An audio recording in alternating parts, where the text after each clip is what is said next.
Welcome back. Back on the 100 series here. Got it flipped around in the lift. This lift is symmetrical, not asymmetrical, symmetrical, so I can lift it up either way, which is awesome.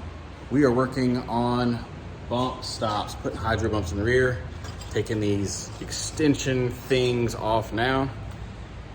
Start cutting in some bump stops. So still using 2-inch travel, 2-inch diameter, but for the rears, we are using the pin style, not the clamp style like the front, because I have to French these guys in the frame.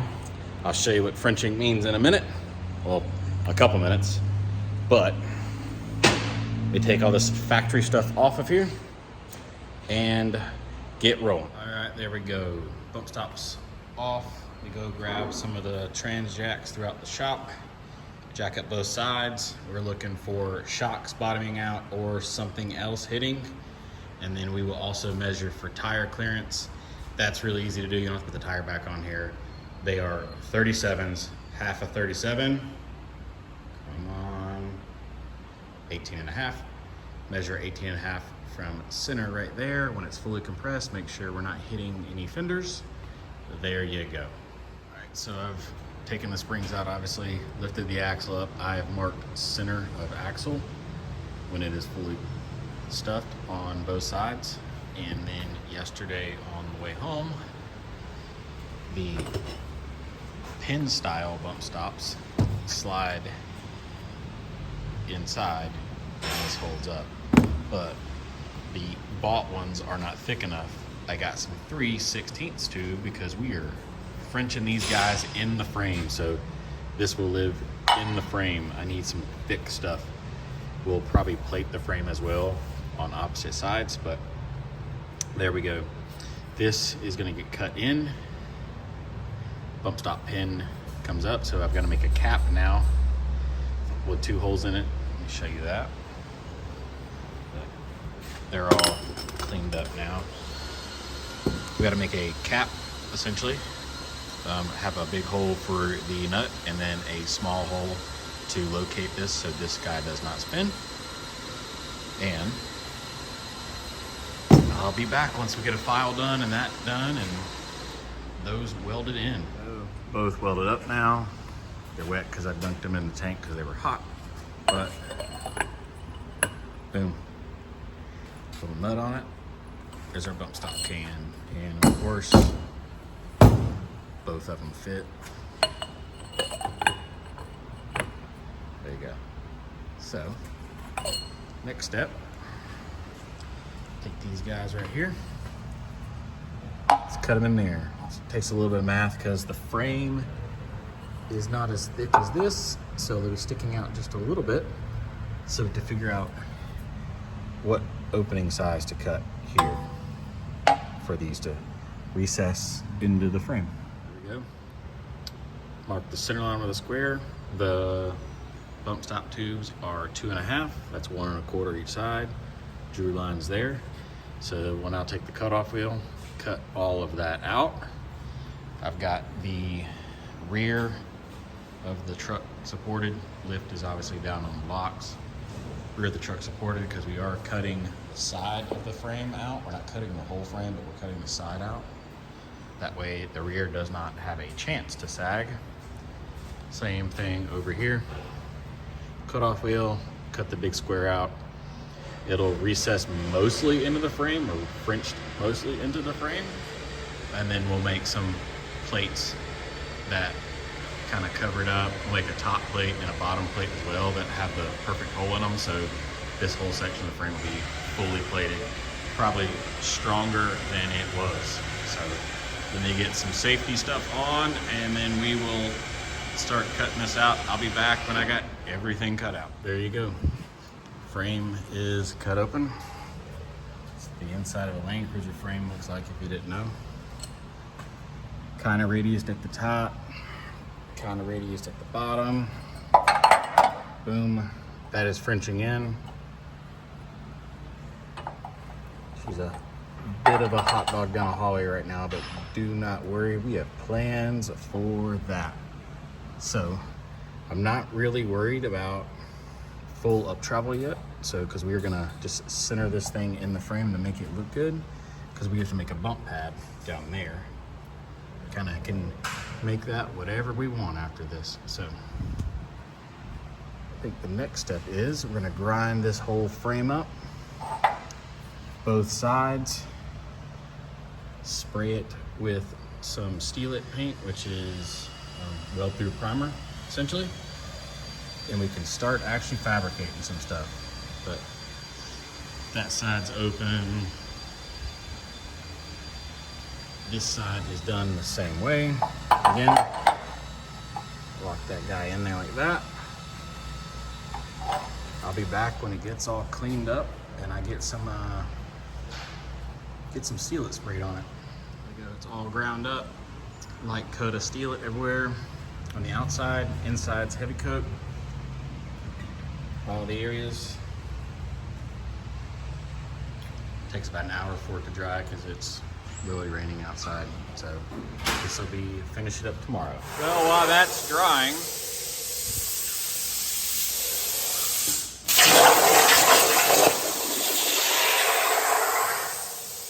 went ahead and drew the plates up.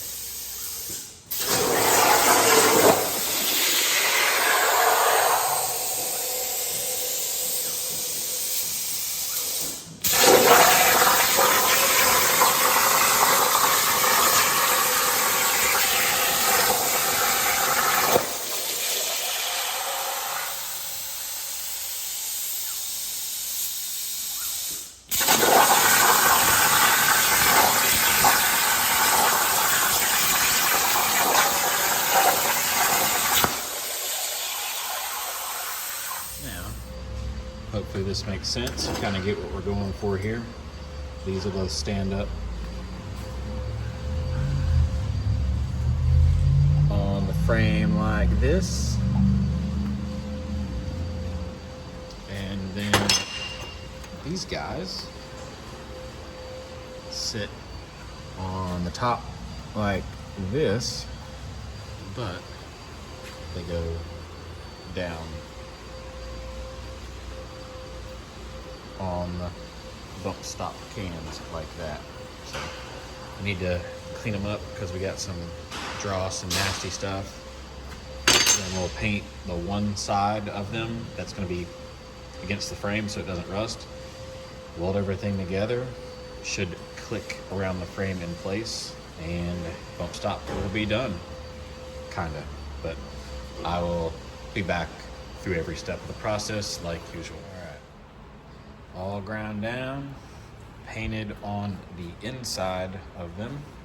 Wait for that to dry, and then we'll start tacking some stuff up. In the meantime, I'm gonna get the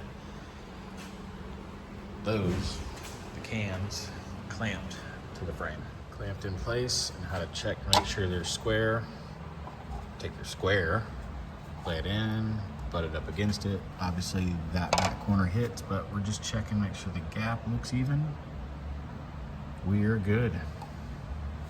Can also probably flip it around this way. And we are square. So clamped in place both sides. Now waiting on those to dry. What we'll take is the side plates here. Slide them against it when they hit. We'll tack them all in place. You can kind of get both sides because the angle there. We'll tack everything, and this thing should be able to slide off as one full piece. Weld the back sides really good. Click it back on. Finish weld it. There you go. Kind of see what we're going for. Now we get the top and bottom plates slid in. We'll tack all that together, and it should come off as one piece. Tops are tacked in place. Bottoms are tacked in place. Technically, I should be able to pop this, and this whole thing, it's still very hot, comes off. Bump stop.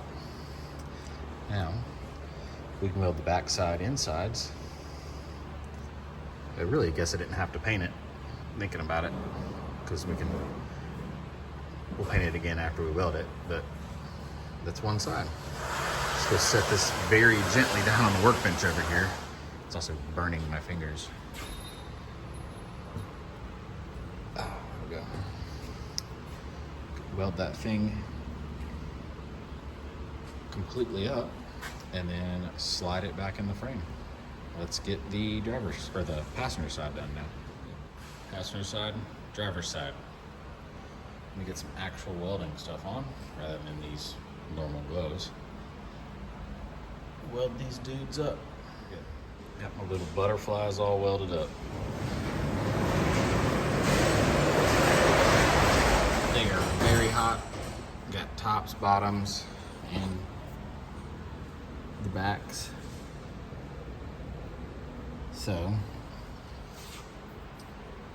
let them things cool down, spin around, I'll paint the backside.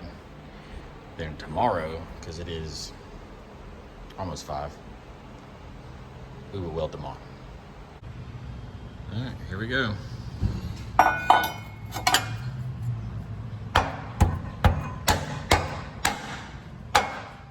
clicked in place.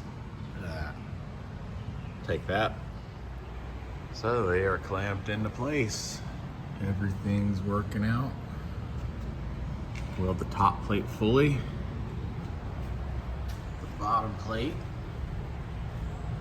get welded in there. So I think I'll start welding all the plug welds first. This side's the same way.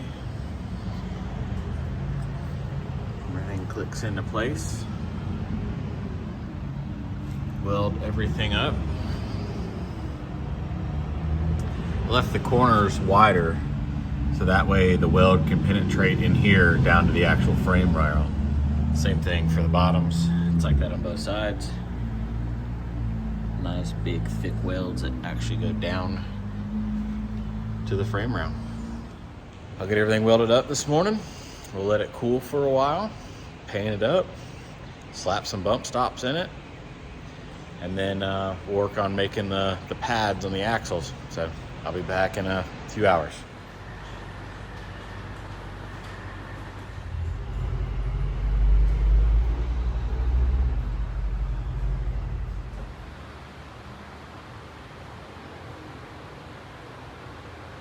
All right, so got them both primed up, painted up, bed lined. Boom, boom, boom. Waiting for the bed liner to dry. It takes about 2 hours for it to cure, but got the fender wells too while we're at it. But yeah, looking good. Wait for it to dry. We slap some bump stops in there, and we can worry about the pads on the axles. Alright, bump stops are installed. Decharge them, push them all the way up. Trans jacks under the axle, and I'll drop the vehicle down because it has springs in it. We will figure out where we want our full bump to be. By that, we were making little plates on the axles on both sides. Drop this all the way down. That's fully decharged. Boom. This axle likes to walk a lot when it's flexed. Even though it does have a track bar, it moves about 2 inches. So we got is it hitting in the middle, but an inch left and right, made a 3.2 inch bump stop. I've got the radiuses tacked down. We'll weld the bottoms first, and then the plate will come over top here. Boom. Weld the side, weld the side. We'll only weld the end right there on the middle one just because it's compression. It works. And we will leave it open because why not? It looks cool and it's gonna be strong. So this side's tacked in, that side's tacked in, plates are made. I'm gonna weld it up, and then we'll be back when it's all done and painted. There we go. Hydro's all nitrogen filled. Bump stop pads all painted up. Filled them full of 150 PSI of nitrogen. That's a good starting spot. But there we go. I think it came out pretty good if I say so myself. Get this thing set back on the ground. flipped around, start a supercharger install. As always, like, share, and subscribe, all the fun stuff, but those are looking good. See you guys later.